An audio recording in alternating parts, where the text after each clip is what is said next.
My name's Lou Armstrong. I'm a entrepreneur, businessman, hip hop artist in Boston. I run a label called Hitmakers Entertainment, and you know, producers. Got a Latin side to it called Hitmakers Latino. And we just grind, make music, and flood these streets of Boston and keep, going what we doing. So one day it's over and we take over the world. When I first started taking it serious, I always been into music since I was like 13. I used to just beatbox and rap. I did my first show when I was like 8th grade. It was just a crazy experience. We were always mess around with the idea, never really take it serious because we was young. And like by the time I was like 18, 19, I started going back and forth to New York, and I was introduced to a lot of people that was doing rap music at that time. And the promotion that really intrigued me because I was in Boston, and I went to see like a lot of people promoting their music. We had like underground radio stations. You hear like local cats rapping, but you really ain't never really see nothing else. You know what I'm saying? Except for like the Wise Guys and you know what I'm saying, Made Men.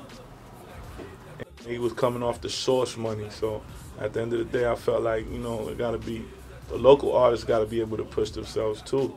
So I started looking up like how much shirts cost, how much vans to wrap up, like how the Source truck used to be around Boston. I used to be like, I wonder how much that would cost. You know what I'm saying? And stickers, flyers, posters. I just started looking it up, and I realized that if a couple people pitch in together, you know what I'm saying, you don't gotta do crazy orders. You get a little bit at a time. You can get it. Regular kids could just go out there and get it. CD burning and all that. So the first time we started, I used to record down Dudley. There used to be a studio, big shot to Ant. He's no longer out. He's out in Atlanta now. It used to be called Mad Sounds, right across the street from Dudley Station. So we used to go down Dudley and record. Started working on my album. I had a whole full album done, and I pretty much, my people saw me working on my music. When they would hear it, and like, damn, this coming out all right. So them saying it's coming out all right just inspired me, but also inspired them to keep wanting to help me push. I had wound up losing. They had stole my car back in the day when I was living on Columbus Ave. Somebody stole my car and I lost all my songs. Around that time, though, the songs were so hot that my whole team was motivated. Everybody came along. We just created Hitmakers. We dropped the EP. I think it was like in 2000, like 9 years ago. We dropped that EP. We burnt up 1,000 copies over here at this. I forgot. I think it was called Wonder Drug Records over there by Faneuil Hall. That's where like a lot of, you know what I'm saying, like they went through disc makers. Basically, there was a middleman. It was a record label. There was a middleman, and a lot of people, you gotta go through that when you first try to start out. Like go through middlemen, because they the ones with the connect. Just like in the street. I went through a middleman. I paid him $1,600 for 1,000 CDs, but it was professional through disc makers. We put them in the stores, in the local stores in Boston. With that first 1,000, we just gave them out, and then we realized, we're gonna take this for real. We got all the shirts, started putting posters up, and started selling them.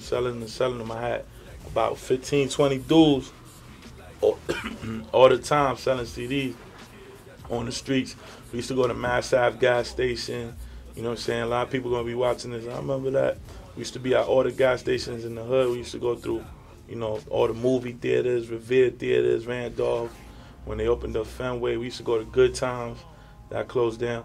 Any spot would be foot traffic. We used to swarm the malls. Wherever there's foot traffic, we was there selling CDs. You know what I'm saying? And before you know it, it was hard at first because being Latin, you know what I'm saying, a lot of people, used to be like, yeah, right, you know what I'm saying? Hip-hop in the beam was predominantly black, you know what I'm saying? So they was like, what's this, reggaeton or something, or what is it?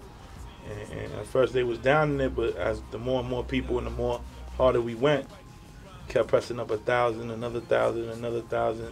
I think the next order was 5,000, and then we kept going like that. From there, we dropped our first mixtape.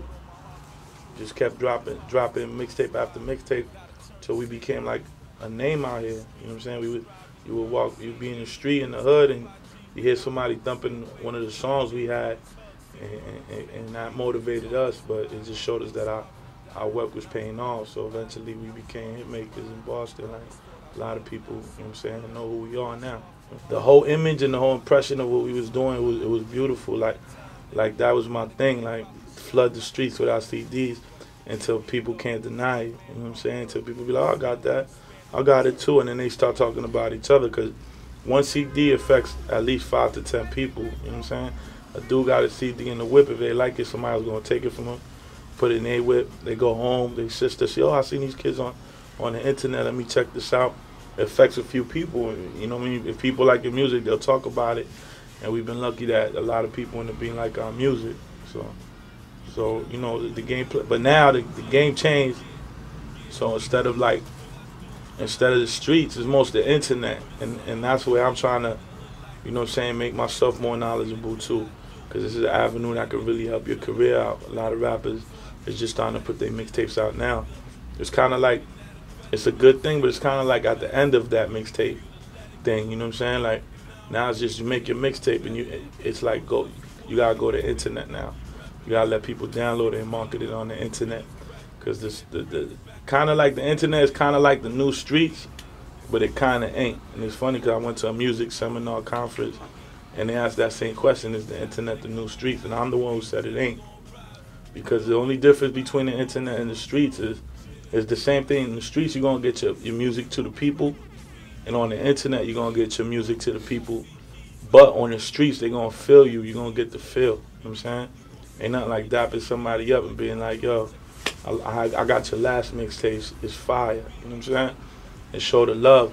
And in the streets, you bump into people. Yo, I work for the radio. Yo, I work for here. You feel what I'm saying? On the internet, you'll bump into people, but if it's not a personal, a personal encounter, people ain't gonna give you the same love. On the internet, it's like you hit a DJ's page, 1 million people's hitting his page on MySpace. So pretty much, it's that internet thing. You gotta do it, but also with still a little mixture of street. But you gotta be knowledgeable and make yourself like smart to what you're gonna do when you in the street promoting yourself. Where you gonna go? It's not like go everywhere how we used to do, and just people ain't had too many outlets to music. They ain't download that much, so they used to love throwing the CDs in their whips and, you know what I'm saying, new music, you know what I'm saying, but that's the change, you know what I'm saying, that's why we changed. It takes a lot of work, my dude. Like, it's like anything else in life. Like, you know, you hear that saying, you can want anything, you could get anything you want in life if you work hard enough for it, you know what I'm saying, and basically it's real, you know what I'm saying. The only difference is the more we grind, we've been out here grinding for like 9-10 years, the more you grind, the older you get, the more, you know what I'm saying, you get, people have kids, people, you know, certain people get locked up, people die, you know what I'm saying? You gotta go through the phases of life. So you gotta keep yourself motivated throughout the bullshit, the BS of life, you know what I'm saying? So pretty much that's it, man. Like our grind is steady just as it's always been, and you should keep that grind, go hard with it as hard as you can, because that's what's gonna separate you. Everybody rap now, everybody make beats, a lot of people shoot videos now. A lot of people, it's just like the grind is gonna separate you from the dudes that make it and the dudes that just really just trying it just because to be cool. You know what I'm saying? And that's the difference. You gotta go hard, man. You gotta go hard. When we first started, we would be 15, 20 deep at events. You know what I'm saying? Everybody selling CDs. All come back at the end of the night. We'll go to Monster Jam or something.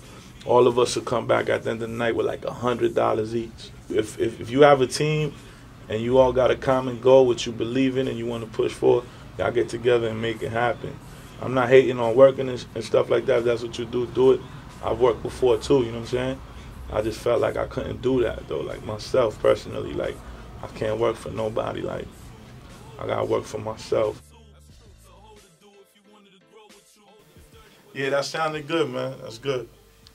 All right, so y'all already know y'all got a little exclusive for what we do. Y'all got the interview. Y'all take them jewels, take the knowledge, do y'all thing, man. If y'all really this dream you want to make happen, make it happen, but it's on you. Yeah. I'm similar to an NBA ref. Y'all niggas talk shit and get hit with a tech, except this one will be right in your chest, take you out the game, leave your body a mess. And I don't even have to rock a rocky road. Nope. Still chicks lick my dick like a rocky road. 5'11" kinda stocky though, and Poppy know we copy those, moving sloppy though. Give me a pen or a